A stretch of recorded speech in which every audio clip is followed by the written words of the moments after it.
part 2 of chapter 23. Okay, as the agencies grew in number and as they took on more and more responsibilities, it became obvious to Congress that there needed to be some consistency in what they were doing.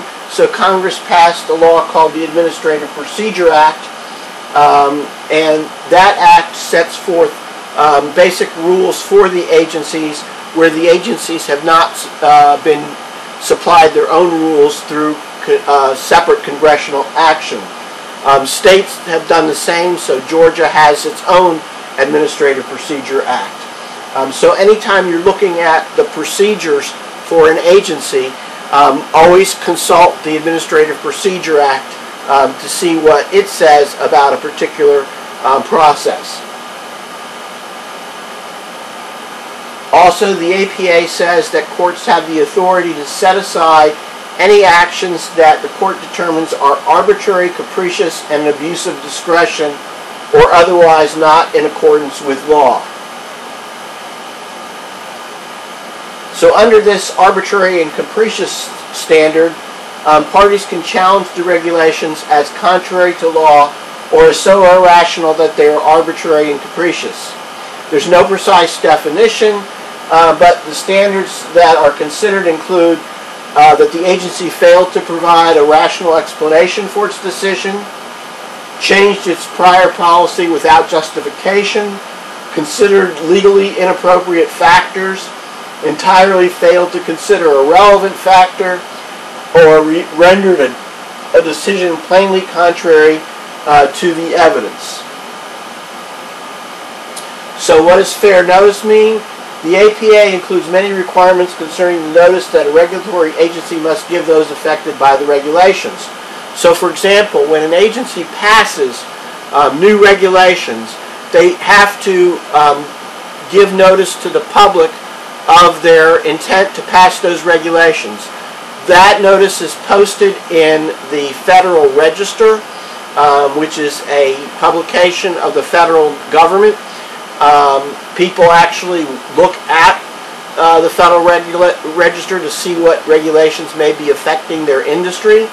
And then there's a comment period and a process, and we'll be talking about that.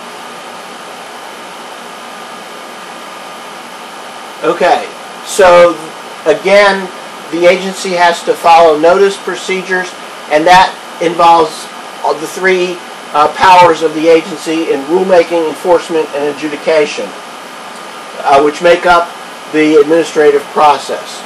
So let's first talk about rulemaking, which is the major function of administrative agencies, and that is to enact regulations or rules that carry out the intent of Congress in passing the law in the first place. So regulations are like statutes because they have the same force and effect as laws do, and violators can be punished. So we have rules for that. So as I said, the proposed rule is published in the Federal Register. There's a comment period. Anybody can comment.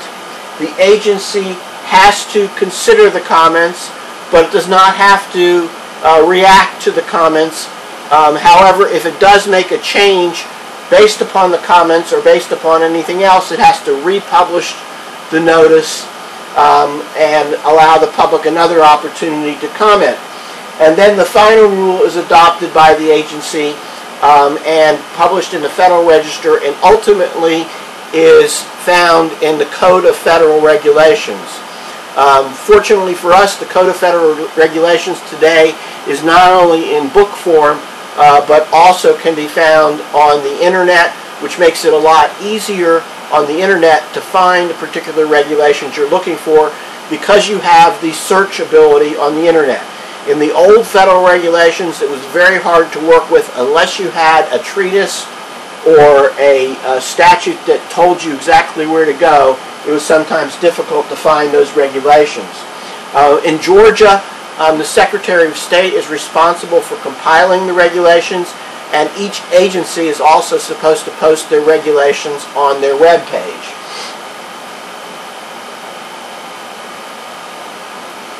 There are some limited exceptions to the procedural requirements, but they are very rarely used. Congress is usually the main source that instigates rulemaking or the adoption of regulations, but that can also come from the public and the agency itself. So as we said, it goes in the Federal Register, and we covered most of this already. We talked about the comment period. Comments can be made orally, or if there's a hearing held by the agency, they can be made orally. Excuse me, they can be made in writing or orally if a hearing is held. All these comments have to be part of the public record. And as I said, the final rule gets into the Federal Register and then into the CFR, the Code of Federal Regulations. The final rule has to contain a concise general statement of the basis and purpose of the rule or regulation. Okay, and as I said, with the final rule, if there are changes made, you have to go through the process again. If the proper procedures are not met, the resulting rule may not be binding. That completes Part 2 of Chapter 23, Administrative Agencies. The magic word for this chapter is regulation.